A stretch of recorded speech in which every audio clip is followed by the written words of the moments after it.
Olá a todos, boa tarde. Boa tarde a todos que nos seguem nesse projeto sobre prematuridade, as suas particularidades e as particularidades do bebê de risco. Hoje nós comemoramos o Dia Nacional da Doação do Leite Materno. A gente sabe, a gente tá careca de saber, né? Mães de pequenos, mães dos prematuros, mães de crianças de risco. Nós estamos carecas de saber o quanto o leite materno é o principal alimento e em prol da promoção da saúde e manutenção da saúde desse bebezinho prematuro, desse bebezinho que necessita ficar um tempo na UTI, ficar um tempo internado. Nós sabemos que o leite é o único alimento que se adequa a todas as condições fisiológicas e clínicas que o bebê apresenta. O que eu quero dizer? Que realmente a natureza é muito sábia. Se a gente for comparar a composição do leite do bebê prematuro e a composição do leite de um bebê a termo, a composição dos nutrientes é diferente.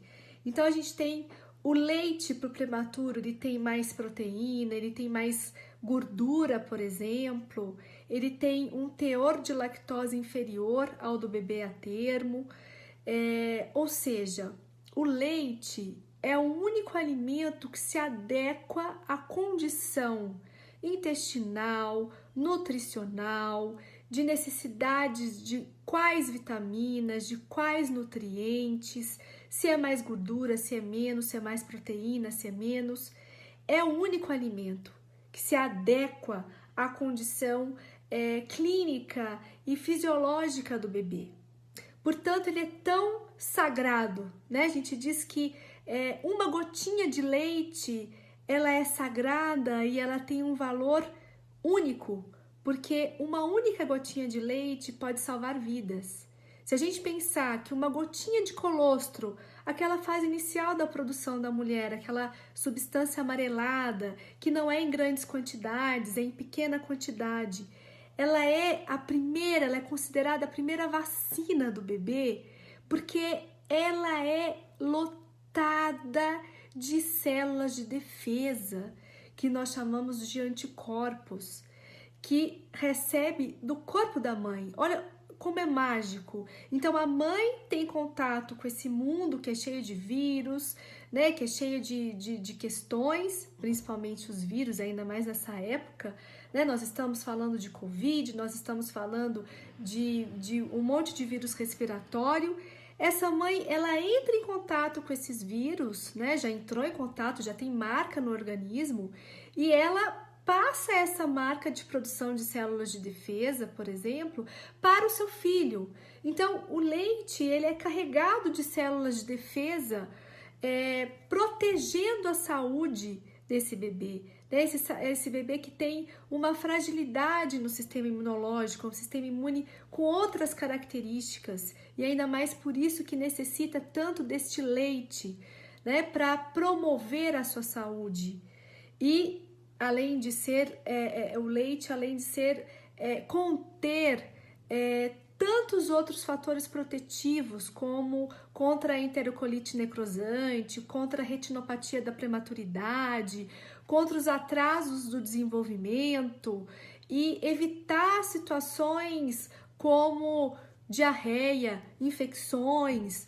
Por quê? Porque a gente tem um organismo que necessita de um alimento extremamente rico e único como o leite, mas que esse alimento se adeque à condição clínica e fisiológica, especialmente intestinal dessa criança.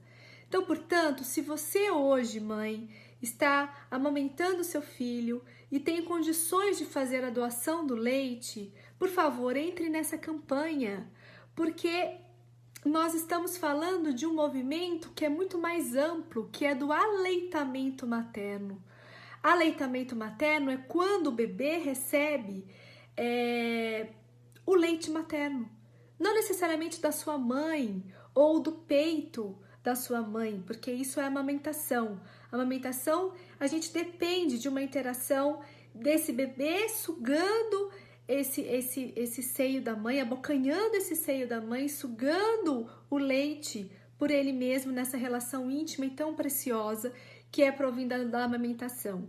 Mas o aleitamento materno é um movimento muito amplo, muito mais amplo, até em níveis sociais, políticos, porque é quando você permite que aquela criança esteja recebendo leite materno, mas não necessariamente da mãe. Pode ser por uma doação, por exemplo, doação de leite. E como nós estamos vivendo em um momento de pandemia, os níveis de estoque de leite humano nos bancos de leite em todo o nosso país, eles estão diminuindo cada dia mais. E se a gente for pensar que o leite, uma pequena quantidade de leite pode salvar uma vida, pode possibilitar que aquele organismo reaja melhor a uma infecção, reaja melhor a uma condição clínica, a gente pensa, poxa, se eu estou amamentando, será que eu posso participar desse movimento que pode salvar vidas? Eu mesma, eu tive um filho muito especial de leite chamado Dudu, que também nasceu prematuro extremo, de 28 semanas, e tive vários filhos de leite pelo Brasil que eu não conheço o nome, mas eu sei que são prematuros. Por quê? Porque eu sei o quanto é difícil, como mãe, o início da amamentação, especialmente para os nossos prematuros que não estão no nosso colo, que não estão nos nossos braços. Eu sei o quanto é difícil manter um controle emocional para a gente produzir leite enquanto os nossos filhos estão correndo risco de vida ou estão numa instabilidade clínica importante. Mas eu aprendi durante 6 meses de UTI neonatal com a Maitê Maria, 32 dias de UTI neonatal com o Luca e durante todo o período de aleitamento materno que eu realizei com a minha filha, que nasceu de 23 semanas, que foi até 1 ano e 6 meses, de que a persistência é uma grande aliada nossa. Então, eu ficava assim, eu tinha a rotina que de 3 em 3 horas eu tirava o meu leite, de 3 em 3 horas. Inicialmente, nós sabemos, pode ser que não saia leite, pode ser que não saia colostro. Quantas vezes saiu sangue do meu peito, em vez de colostro e em vez de leite? Mas a persistência pode e faz uma grande diferença na fase inicial, né? na produção do colostro, na pojadura e depois na terceira fase, que é realmente esse leite maduro e que o corpo necessita entender que ele precisa produzir leite.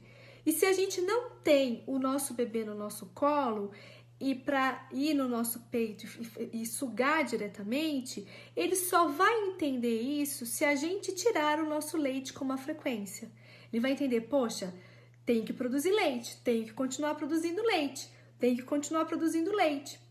Então, a persistência, a manutenção da retirada do leite, mesmo que os nossos filhos não estejam nos nossos braços, estejam em UTI neonatal, numa UTI pediátrica, é fundamental, é de extrema importância. E por conta dessa minha persistência, inicialmente essa fase muito difícil da produção de leite, esse leite foi aumentando e foi se mantendo. E em vários momentos eu produzia mais leite do que a minha filha necessitava, até em UTI neonatal, ainda em UTI neonatal, ainda em UTI neonatal. E até mesmo no pós-alta. Então eu produzia mais leite do que ela consumia. E aí, esse leite que ela não consumia diariamente, eu colocava no pote de vidro, estocava em geladeira, e eu entrava em contato com um banco de leite mais perto da minha residência para que eu pudesse fazer a doação. Porque, mães, os bancos de leite têm toda essa ação para pegar o seu leite em casa. Você só tem que ter um recipiente de vidro, como aquele vidro de maionese. Aquilo lá é perfeito para armazenar o seu leite, que de repente pode estar sobrando, como aconteceu comigo em alguns momentos, né? Não inicialmente, mas depois sim, isso aconteceu, como eu disse para vocês. Então eu pegava esse vidro de maionese, eu esterilizava com água quente, colocava esse leite excedente do dia, deixava na geladeira e eu entrava em contato com um banco de leite. E tinha uma equipe, tanto os bancos de leite do sistema público de saúde, como os bancos de leite vinculado à saúde privada. Eles têm uma equipe para retirar o seu leite em casa e para fazer todo o processo de pasteurização. Porque chegando no banco de leite, esse leite vai ser pasteurizado, ou seja, garantindo que realmente nenhum outro vírus ou nenhuma outra bactéria esteja presente nesse alimento tão precioso para que a gente possa doar para vários prematuros que a mãe não está conseguindo ainda produzir o leite ou que não vai conseguir produzir o leite, ou mães que estão internadas em UTIs neonatais, ou mães que infelizmente perderam a vida durante o parto, durante a gestação. Existem muitas intercorrências que podem afetar a falta dessa mulher na produção do leite.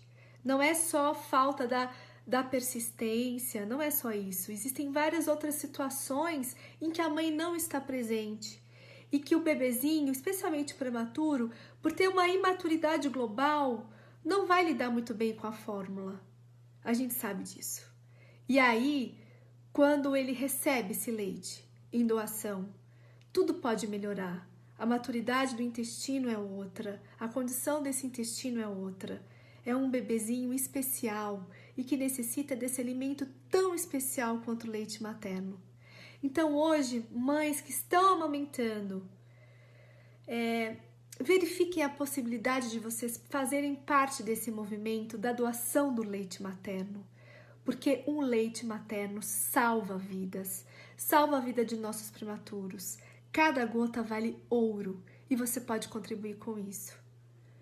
E eu tenho muita honra e muita gratidão de ser hoje uma mamãe de vários bebês. Um eu conheço pessoalmente e afetivamente, que é o nosso Dudu, e outros bebês que eu não conheço, mas que eu sei que eu pude ajudar naquele momento muito importante para que ele pudesse lutar ainda mais em favor da vida, que são os nossos filhos de leite. E saibam que nós carregamos um amor imenso por esses filhos, porque esses filhos, assim como os nossos filhos biológicos, recebem o nosso alimento, cheio de células de defesa e cheios de amor também, e muito carinho por eles. Um grande beijo, fiquem em paz e seguimos acompanhando as especificidades do prematuro em vários outros canais e também vinculado com a ONG prematuridade.com. Um grande beijo para vocês.